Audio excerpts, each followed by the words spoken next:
today is once again my pleasure and honor to introduce Professor Gregg Mittman. Professor Mittman earned both his MA and his PhD from in History of Science from the UW-Madison, and he is currently Violet's Research and William Coleman Professor of History, Medical History and Environmental Studies at the UW-Madison. Professor Mittman is the founding director of the Nelson Institute Center for Culture, History, and Environment, or SHE, as I call it, and the past president of the American Society for Environmental History. He is an award-winning author, filmmaker, and teacher whose interests span the history of science, medicine, and the environment in the United States, as well as the world. And his research reveals a commitment to environmental and social justice.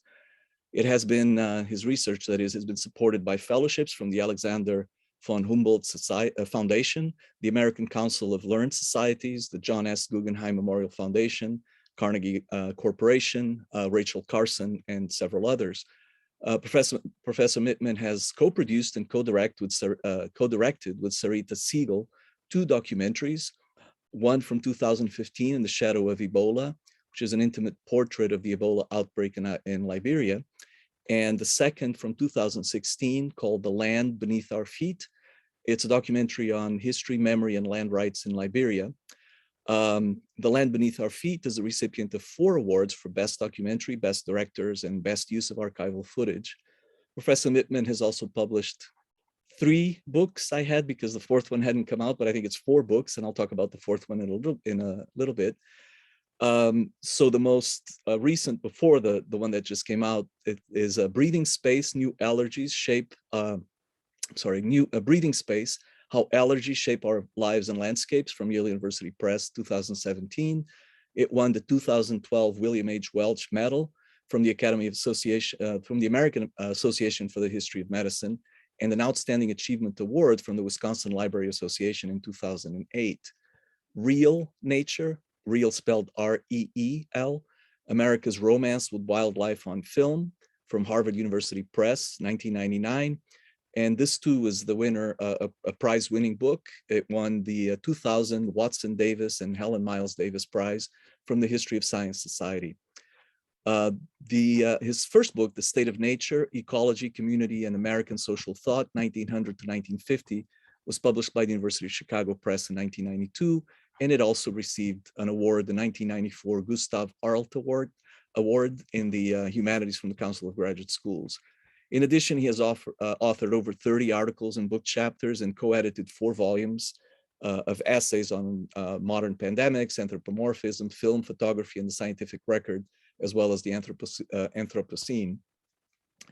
His most recent work, as I mentioned, the book that just came out, focuses on a multimedia project, films, a book, and a public history website called A Liberian Journey, which explore the history and legacy of the Firestone Plantations Company in Liberia. Professor Mittman's current research, for which he received a $2.5 million European Research Council advanced grant, aims to understand the ecological, economic, political, and social forces at play that have simultaneously turned certain regions of West Africa into profitable sites of natural resource extraction, productive enclaves of biomedical research, as well as hot zones of pandemic threats. So his 4th and most recent book is titled Empire of Rubber, Firestone's Scramble for Land and Power in Liberia. And it has just come out by the New Press just this month. And it is also the topic of today's lecture, which is entitled Empire of Rubber, Scenes from Firestone's Scramble for Land and Power in Liberia. Please help me give a warm welcome to Professor Gregg Mittman. Thank you. Thanks so much, Luis, and thanks to African Studies for inviting me. Also, thanks to all of you that are joining from near and far. I really appreciate the opportunity to chat with you today about this book, Empire of Rubber, that was, as Luis just mentioned, was just published yesterday or just dropped yesterday. So, and I'm going to draw upon excerpts from that book, interspersed with interludes to pull out some of the larger themes and issues that the book addresses at the intersections of environmental history, history of science and medicine, and African history. So just to start, rubber is the most important commodity in the world, Harvey Firestone, president of the Rubber Association of America, declared to the association's more than 600 members and guests gathered at the New York City's Waldorf Astoria Hotel for an annual meeting in 1917. And I'm going to just share slides with you now.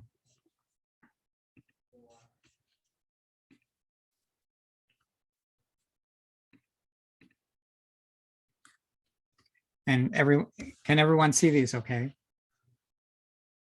Yes. Okay, great. So, and Harvey Firestone is the gentleman on the right. In the middle is Thomas Edison, and the bearded man on the left is John Burroughs. This is on one of many camping trips that Edison and Firestone and Henry Ford took in the teens and 20s that were covered in the national press. Many industry executives dressed in black tuxes and white bow ties laughed at such an audacious claim that Firestone made as they feasted upon oysters, squab, bisque glacé, and wine. The 48-year-old Firestone was dead serious. The grand ballroom in which guests dined and where he delivered his remarks were decorated for the occasion with a lavish patriotic display of American flags. William Howard Taft, another famed Ohioan, was the guest of honor that evening. At 350 pounds, he was a giant of a man. Moreover, Taft, who became the first governor general of the Philippines under American occupation in 1901 and served as president of the United States from 1909 to 1913, had no qualms about throwing around the weight of private capital and government to gain economic and political advantage for American firms in foreign lands. Taft's efforts to build a civilian government in the Philippines, and in particular, to secure a place for American capital where that rubber industry might, quote, in his words, grow and produce its rubber under American flag, was welcomed with applause by the dinner guests. Noting that the United States consumes 60% of all crude rubber in the world, Taft reminded attendees of the awkwardness of being without a supply of rubber. This is a Firestone plant in the early 1920s in Akron.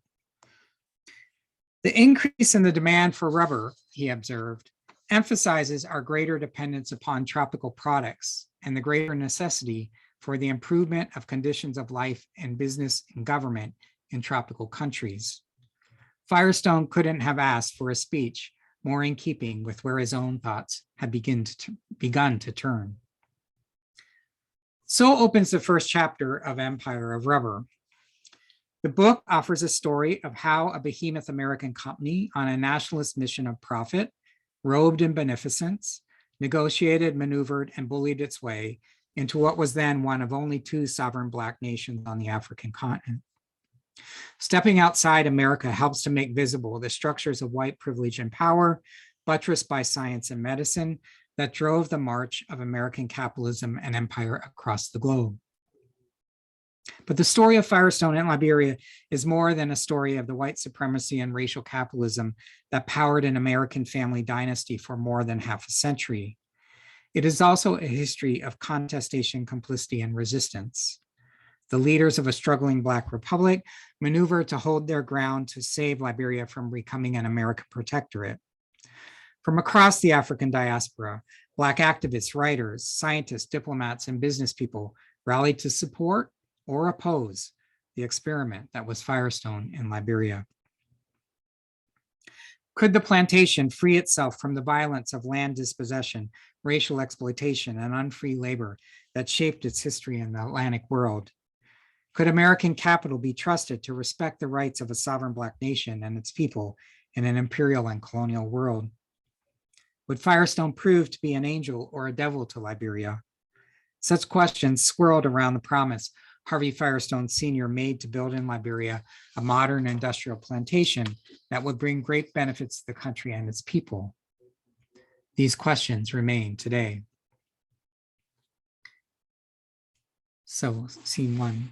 W.E.B. Du Bois was one person who initially held out hope that white American capital working in partnership with, in his words, Black educated men, both African and American, might create an industrial plantation of mutual dependence and prosperity like none yet seen. On a warm day in early January of 1924, Du Bois, on his first trip to Africa, looked out over an abandoned plantation, a forest of more than 200,000 rubber trees in neat rows on Monrovia's outskirts. The Harvard-trained historian, sociologist, and civil rights activist, one of America's foremost Black intellectuals and leaders, had been sent to Liberia by his president. The trees, covering 1,300 acres of what had once been a coffee estate, grew straight like pillars with gray and white mottled trunks. About 30 feet in height, the branching tree trunks made a uniform canopy over the barren ground. Small white latex collection cups still hung from wire holders on tree trunks below V-shaped patterns of scars. On the edge of the forest, a few bungalows, 2 machine sheds, and 2 houses for smoking rubber were reminders of a once worked landscape. But the Mount Barkley plantation was empty of workers and silent. The Liberian Rubber Corporation, a British syndicate led by the British naturalist and explorer Sir Henry Hamilton Johnson, had deserted the farm a few years before. Falling rubber prices and heavy export taxes had contributed to the plantation's demise, but mismanagement deserved most of the blame. Still, the rubber trees, shipped as seeds and seedlings from Ceylon by way of England and planted between 1908 and 1911, were healthy and flourishing. Before its arrival in Liberia, Hevea brasiliensis was unknown to Africa, separated from its native Brazil by 3,000 miles of ocean. But the plant took well to West African soil and the heat and humidity of Liberia's climate. Solomon Porter Hood, United States Minister and Consul General to Liberia, accompanied Du Bois. Hood, a graduate of Lincoln University, the United States' first historically Black college, had written to Firestone 6 weeks earlier to alert him of the abandoned Mount Barkley plantation. Liberia had not been in the purview of crude rubber surveys undertaken by the US Department of Commerce in 1923 to break the stranglehold that Britain held on the world's rubber supply. All eyes, including Firestone's, have been focused on the Malay archipelago, and in particular, the Philippines. Hood's reports sent to the US State Department and shared with Firestone were replete with detailed information on topography, soil, rainfall, temperature, labor, health, transportation, duty fees, exports, and life in Liberia. Everything needed to assess the prospects of cultivating rubber in Liberia. The reports came at an opportune time. Unable to bend the Philippine legislature to his will, and thwarted by revolutionaries in Mexico, Firestone was inclined to act upon Hood's information. But Firestone never credited Hood for an idea that would reap great fortunes for the company and his family. The rubber mogul dispatched Donald Ross, a Scottish planner and civil engineer who boasted of lighting cigars with 1-pound notes during the heady days of Singapore's rubber boom in the 1910s, and who would become the first manager of Firestone's Liberia operations, to assess Hood's reports. And Ross is the man in the pith helmet. He's standing next to Harvey Firestone Jr., and they're both on the Mount Barkley plantation in 1926. Ross was with Du Bois and Hood in 1924 as the intense sun of the New Year's dry season beat down upon the Mount Barkley plantation, and 3 men in an informal reconnaissance mission for a place to grow American rubber. Each imagined the world Firestone might build there. Ross saw one future: cheap land and labor, combined with a favorable climate and soil, were the right conditions for realizing a rubber plantation in Liberia to rival those in the British state settlements or the Dutch East Indies.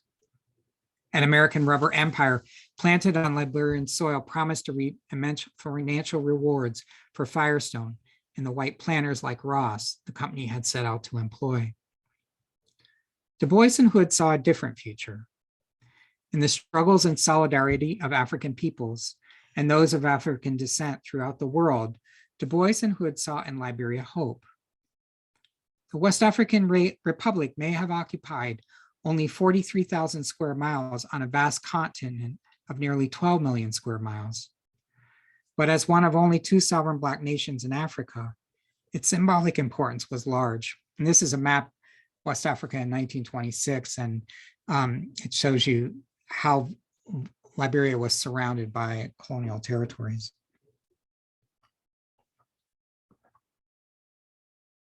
Liberia may be poor, observed the editor of The Crisis, the journal of the NAACP, and one of the most influential magazines of Black politics, life, and culture in America. It may be underdeveloped, but for 100 tremendous years, Du Bois informed crisis readers, Liberians have dared to be free. Liberia's political independence and economic success, bolstered by American capital, would, Du Bois believed, embolden and empower Black self-rule, democratic development, and decent industrial organization throughout colonial territories and protectorates across Africa. In 1924, the Firestone Tire and Rubber Company secured a lease for the rights to the Mount Barkley plantation and took over its operations before a lease for an additional 1 million acres of land was granted. Du Bois initially threw his weight behind the Firestone agreements. Liberia must have capital for development, Du Bois urged Liberian President Charles Dunbar Burgess King in 1924, and this is King at that time. Faced with a choice among England, France, and America, Liberia would be wise, Du Bois advised King, to choose white American investment, which he believed posed the least threat to the country's sovereignty and self-determination. It was a devil's bargain, one that traded land and labor for the promise of development and freedom. But at what cost? Almost a decade later, when Du Bois became one of Firestone's most vocal critics, he looked back with regret on that advice. I had not then lost faith in the capitalist system, he admitted. In a 1933 piece in Foreign Affairs, where Du Bois expressed his change of heart, the skilled economic historian brought historical and economic analysis to bear in mustering a brilliant defense of Liberia and its sovereignty at a time when Firestone eagerly sought to turn it into an American protectorate. Liberia's chief crime, Du Bois wrote, was to be Black and poor in a rich white world, and in precisely that portion of the world where color is ruthlessly exploited as a foundation for American European wealth. By the early 1900s, the collapse of Liberia's sugarcane and coffee economies had forced the Liberian government into a vicious cycle of debt upon debt, financially beholden to Great Britain, and forced to trade concessions for land and labor in exchange for capital needed to pay off foreign loans and protect its political independence. The Mount Barkley plantation was itself wrapped up in a 1906 loan in the amount of $500,000 at an interest rate of 6% granted to the Liberian government by Johnson's British syndicate on conditions of British oversight of the country's custom revenues and access to its natural resources. Firestone followed a similar strategy of debt servitude to ensure a firm economic grip on the nation. Without a commitment from the US State Department guaranteeing military protection, should political agitation send his plantation and investment up in flames, as it had in Mexico, Firestone sought out other means to gain political control and ensure adequate protection of a large capital investment in a far-off country.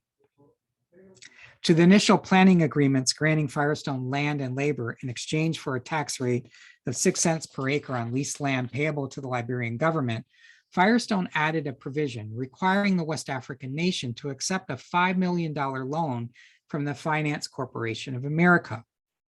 And Du Bois would later publicly expose in his Foreign Affairs piece that the Finance Corporation of America was in fact Firestone. The loan was offered at an interest rate of 7% to be paid annually over 40 years, but Du Bois also in that Foreign Affairs piece calculated when you added all the expenses of American financial advisors and so forth, that the actual interest rate of the loan was 17%. Liberian officials entered the negotiations with Firestone, knowing full well, as Liberian statesman C.L. Simpson observed, that the loan was, quote, a form of economic domination by a company belonging to a traditionally friendly country. But there were selfish reasons for accepting the loan, noted Plenino Bay Wolo, the son of a Crew Paramount chief, who while studying at Harvard became a strong voice in America for the rights of Liberia's indigenous peoples. American investment would help stave off the very real threat to Liberia from encroaching European countries, notably France and Great Britain. But whose land was it to lease and whose labor was it to trade? That was a question in negotiating the Firestone Agreement that went to the heart of the founding of the West African Republic. Liberia's ruling elite gave Firestone the land it desired with carte blanche. Technically, the Firestone Agreements excluded tribal reserves of land set aside for communal use of any tribe within the Republic of Liberia. But the government ran roughshod over customary land claims, rendering such a clause meaningless. Stories of land possession wrought by Firestone and the Liberian government abound. Motion picture footage taken in 1926 by Loring Whitman, the photographer on a Harvard expedition sponsored by Firestone, depicts cultural dances performed by Bassa and Gribo peoples on lands being developed into Division II of the plantations. When our research team shared this footage with elders in Quiza, a small village to the southeast of the Firestone concession area, it elicited powerful responses. Images of their ancestors dancing brought upon memories of displacement, crops destroyed, cultural traditions lost, and promises broken. The place name Quiza means the white or civilized people took us from there. Elders claim the name implicates both Firestone and the settler government in the taking of Bassa land and the displacing of their ancestors from the area where the Firestone Staff Club now sits. Several years ago, the Quiza community gathered under a cover on a rainy afternoon. An elder remarked that they are still waiting for Firestone to rebuild their village more than 90 years after the company took their land.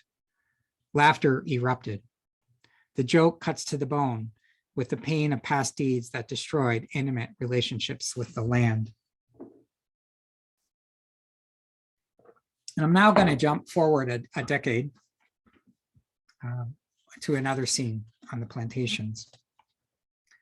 Flying over Firestone's Liberia plantations in 1936, when roughly 60,000 acres of cleared land had been planted in monoculture rubber clones shipped from the Dutch East Indies, doctoral student George Brown did not see an exultant scene of transformation and development ushered in by American capital, industrial agriculture, and wage labor.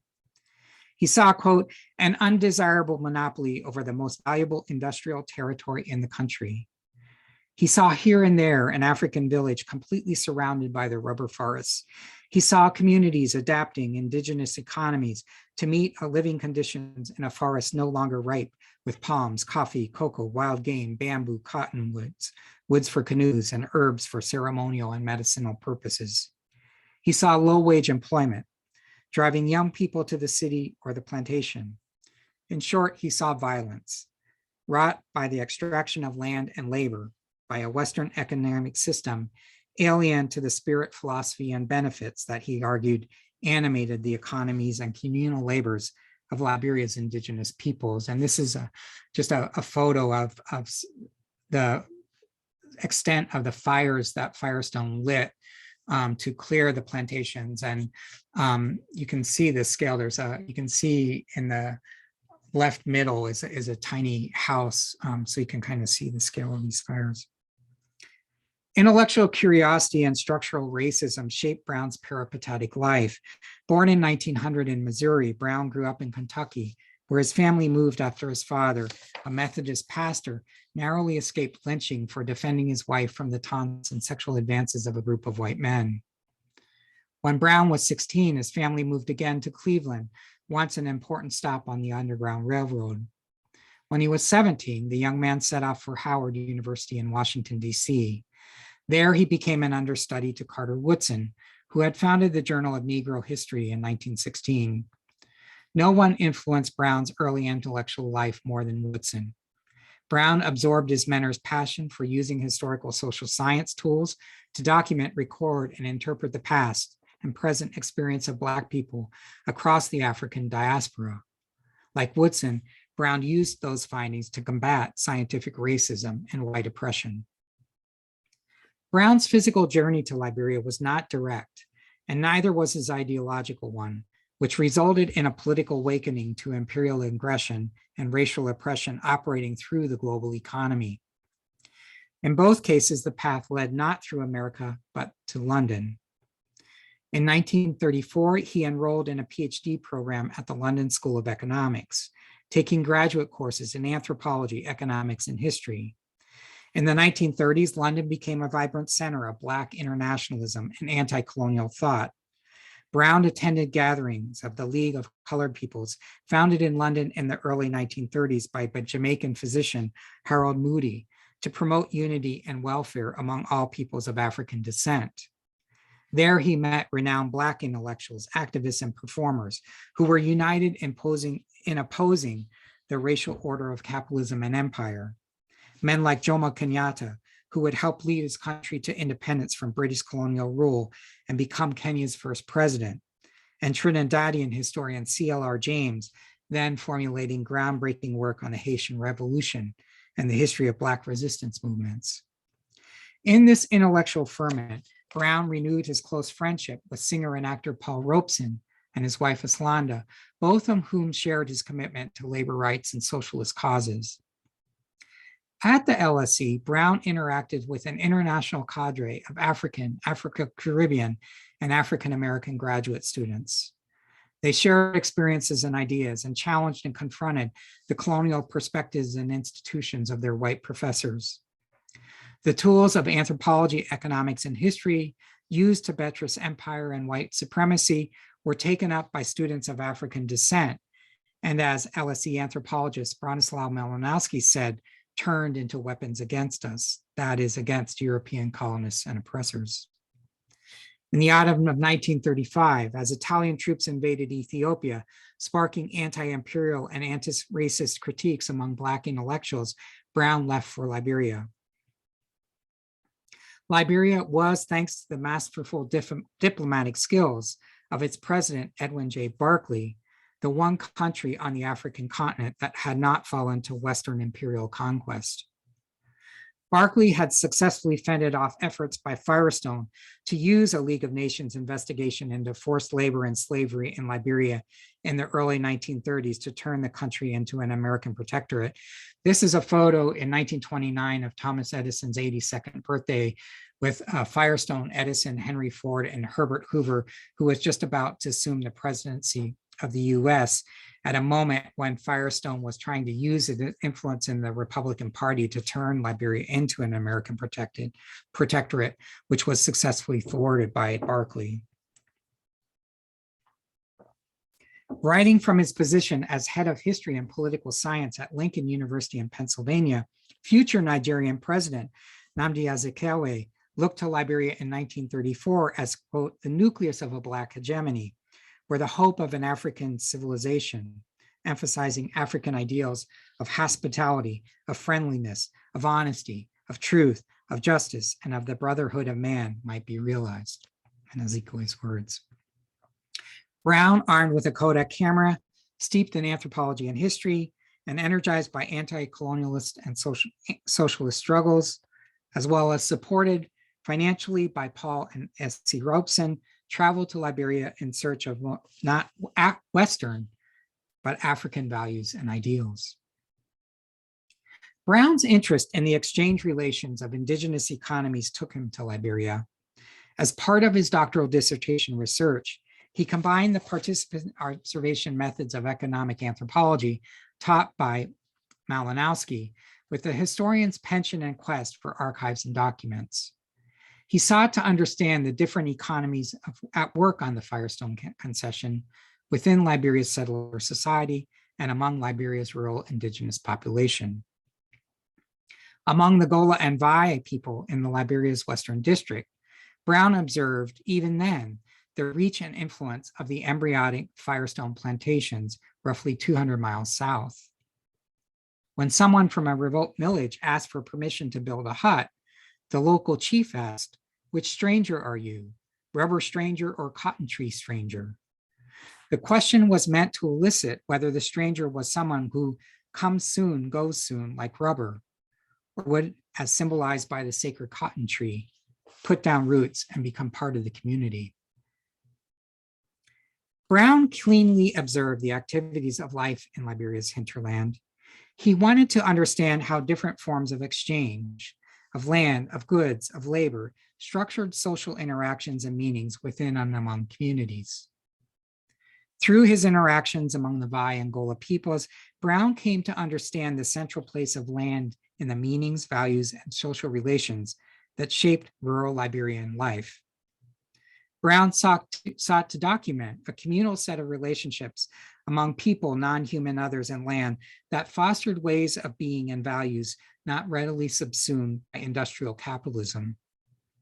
These were not primitive economies, he argued, but were cooperative industrial systems. They depended upon a set of exchange relations that upheld the community rather than the individual and informed the collectivist nature of social and spiritual life in Africa. At the base of such indigenous economies was land, Brown argued. Land and its communal uses dominated and structured the rhythms of life in the village, the farm, and the forest. Together, Brown observed, village, farm, and forest formed, quote, an African social trinity, each part of which was integral to and played an important function in the social order of indigenous Africa. Brown left Liberia enamored with the communal values and lifeways of his hosts, values which stood in contrast to the individualism of American culture and the capitalistic economic system upon which it thrived. Land dispossession, driven by concessions to white foreigners, Brown argued, threatened Liberia's development. It did so, he believed, because it undermined the very foundation upon which the communal collective economy of African heritage rested. This was the danger Brown saw in 1936 as rubber trees took root and men and machines continued to fell forest land. In Brown's view, the Firestone concession, through its alienation of indigenous land, risked shunting Liberia down an economic development path that would, quote, destroy and replace communal self-sufficiency with the possessive individual competitive Western forms of economy. A result that from a cultural and political standpoint, Brown scorned. Time and again, Firestone and its supporters cloaked the transformation of untouched land and unproductive wilderness into an industrial plantation as a benevolent process that would bring wealth and prosperity to Liberia.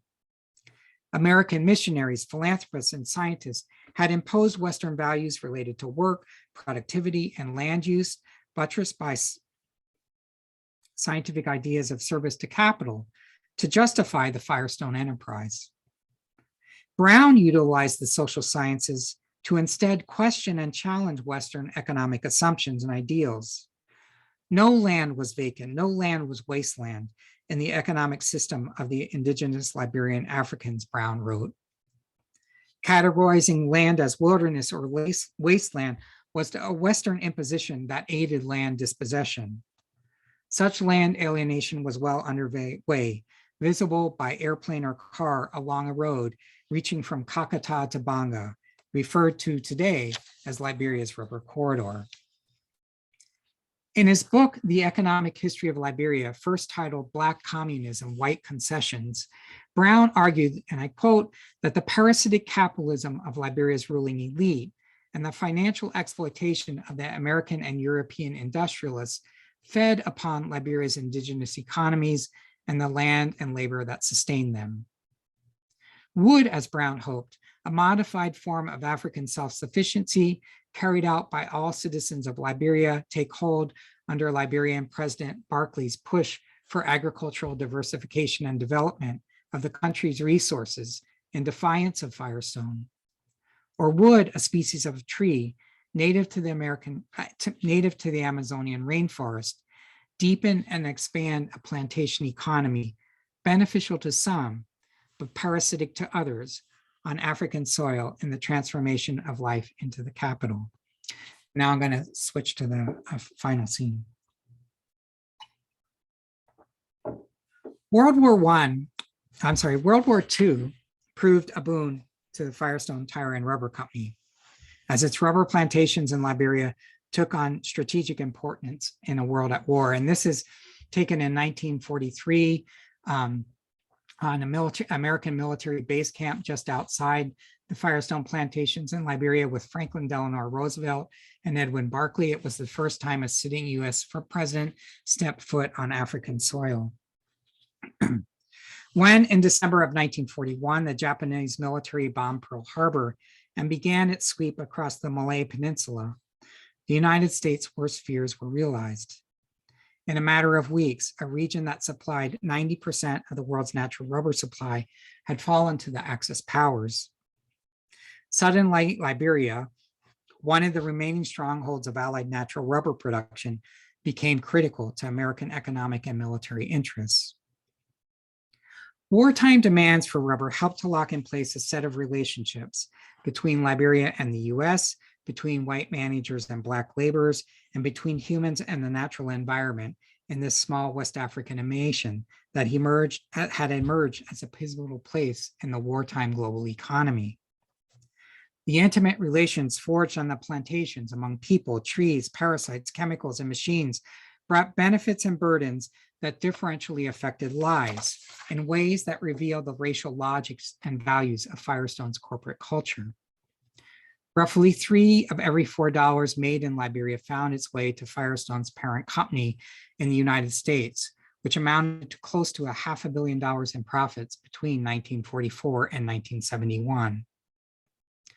Firestone sold itself on a promise of benevolence to Liberia, but life and work on the plantations was highly segregated by race, a fact that led Du Bois to become one of Firestone's most outspoken critics.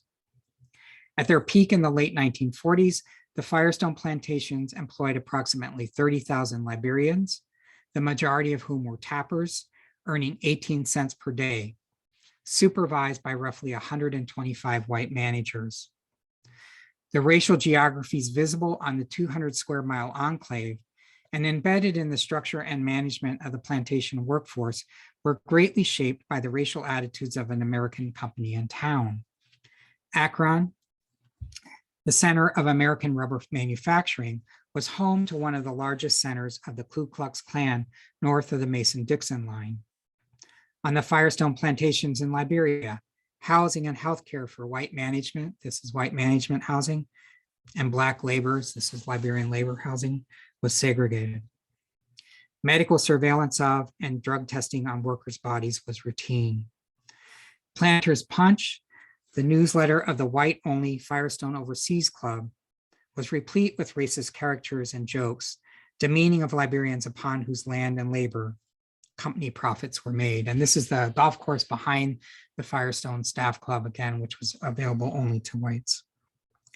Such conditions reinforced the impression of Black diplomat Edward Dudley in 1951 that Firestone was, quote, transferring US Jim Crow policies to Liberia. Millions of rubber trees, Hevea brasiliensis, cloned via bud grafting from a couple dozen high-performing wind-resistant individuals had come to maturity in the war years. The health of those clones and of the human workforce hired to plant, tend, and harvest the valuable latex posed some of the greatest challenges to Firestone's grand experiment in industrial engineering. Firestone made significant investments in its medical services and support of biomedical research to keep pathogens at bay. Fungi and viruses, or protozoa and flatworms, could sap the productivity of plants and people and consume the income of a Firestone subsidiary that in the 1950s accounted for 10% of the company's total net income and yielded gross profits that could average 150% over costs.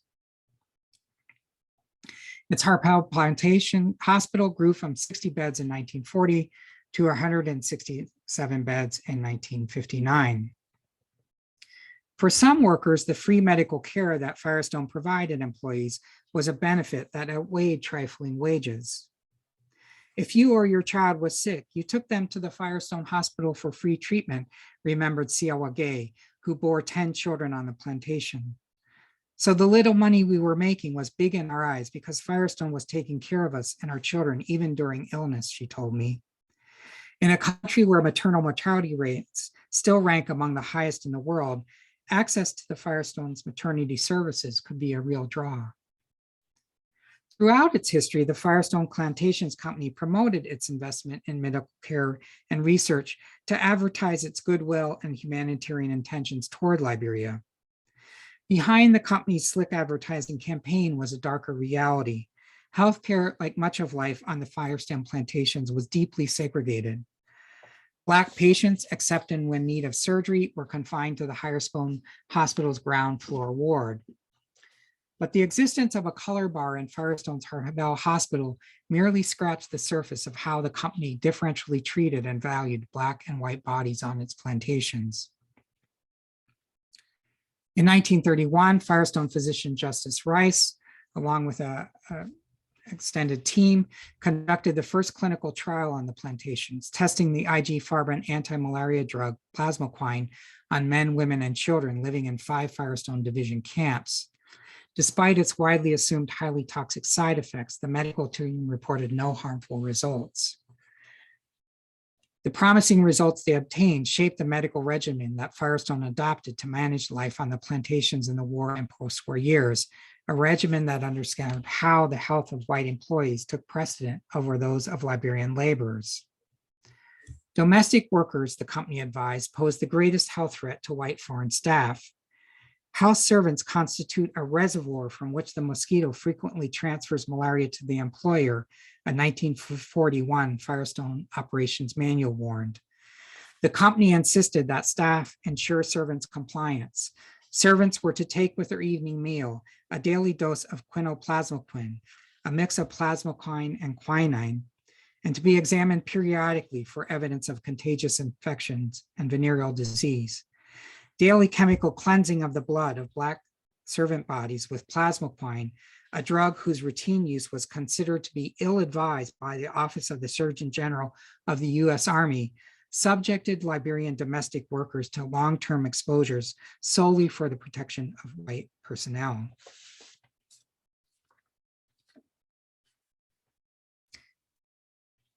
And I'm going to, for the sake of time, skip a section here that also deals with the Firestone's founding of the American Institute, the Foundation of American Tropical Medicine in the 1952, where there were very highly suspect experiments done on Liberian subjects in the name of industrial capitalism.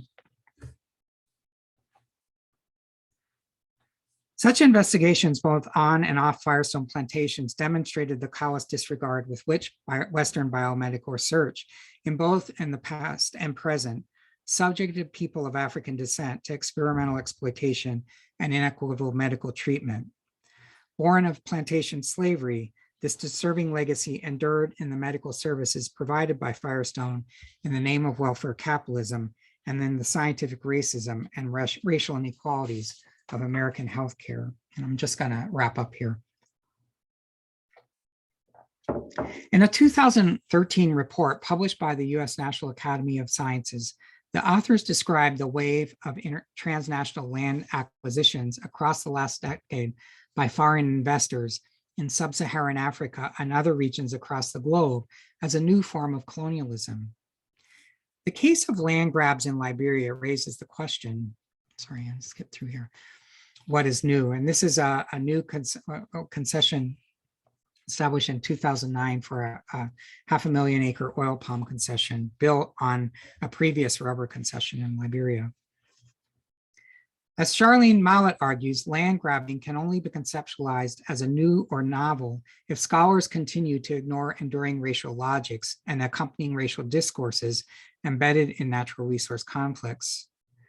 The racial logics of capital war, whereby the making of racial difference in land and labor justified Western exploitation and economic domination of regions like Liberia, reveal themselves time and again in the sedimentary histories of land concession brokered by corporate empires like Firestone and settler elites in need of capital and territory to protect Liberia's sovereignty as a nation from the imposing imperial powers of Great Britain and France, whose colonies bordered Liberia. Such agreements have been transformative of the social life of land in Liberia. They concentrated power in an oligarchy, exacerbated inequality, and planted the seeds of discontent and revolution among the country's plantation laborers and subsistence farmers, increasingly dispossessed of land upon which livelihoods were and still are being made. And this is a current concession map of Liberia, where 50% of land in Liberia has been sold off to multinational concessions. The land and surrounding infrastructure of the Firestone plantation complex bears witness to storied layers of dispossession and destruction, promises made and broken, growth without development, and the extractive nature of plantation economies. But as you drive along the 40-mile stretch of highway from Horbel, the center of Firestone's operations, to Monrovia, you will see plots everywhere of half-built cinder block homes, of gardens with peppers, pineapples, or potato greens, of planted tree crops such as palm, papaya, banana, and coconut. Such plots stand in contrast to the plantation, and here I'm drawing on the work of Sylvia Winter. These are plantings in keeping with customary rights to land, use rights that secure tenure, however ephemeral, in defiance of legal definitions of private property that settler elites and multinationals in the past have sought to impose. In 2018, the Liberian legislature passed the Land Rights Act, which for the first time in Liberia's history gives legal rights and protection to the majority of Liberian citizens who live in rural areas and own their lands collectively according to customary laws. Whether Liberian law will now stand behind such acts of cultivation remains to be seen. Regardless, the planting and cultivation of subsistence and cash crops on whatever small plots of land can be claimed will continue with or without the backing of the state. Of this, one can be sure. Land is life in Liberia. Access to it will not be, nor has it ever been, surrendered easily. Thank you.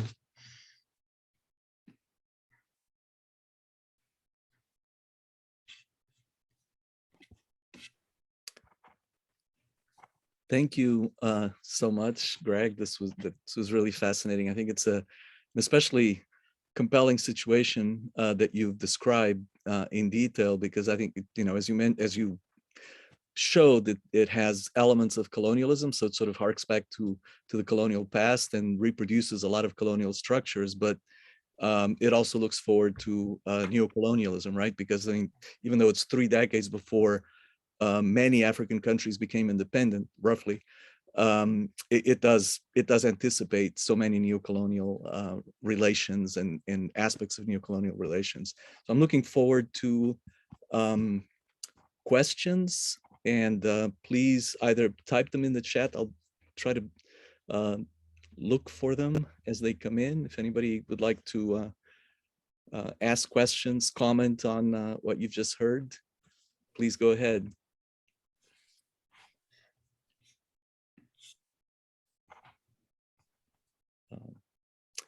Can't we see? I think there's Aliko has his hand up. Aliko, do you want to go ahead? Yes, thank you very much, Greg, for this all-encompassing view of Liberia. Liberia has always fascinated me. And I was surprised in your presentation that an astute intellectual as W.E.B. Du Bois sort of, was very sanguine about the sovereignty of Liberia, when in fact, even from its founding, Liberia was founded by the American Colonization Society. Mm-hmm. So I don't know whether it was simply a matter of race. That is, a colony is all right if it's created by blacks than if it was created by white Europeans.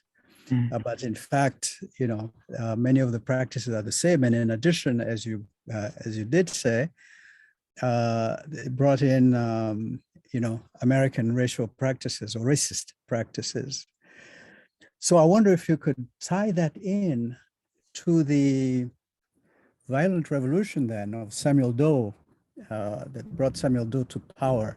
Is there a relationship between, the revolution of the Native Africans as opposed to the Americo-Liberians?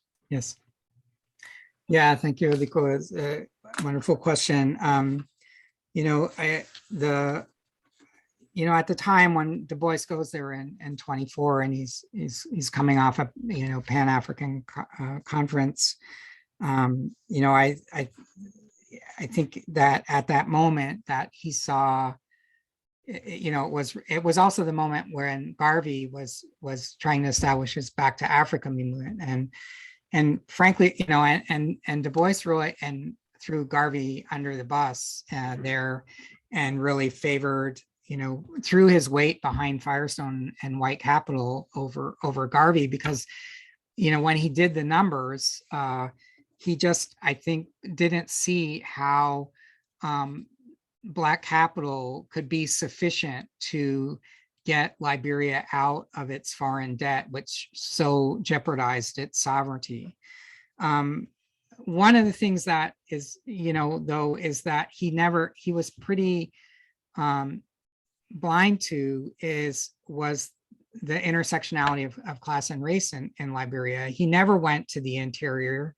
He, never interacted with, to my knowledge, like much Liberia's indigenous people in the interior. So he was, really, his circle was really around, the settler elites. And, I didn't really, I think, sensitize him in a way to the kind of class dynamics and the oppressive class dynamics that were happening, and would be really reinforced with the Firestone plantations.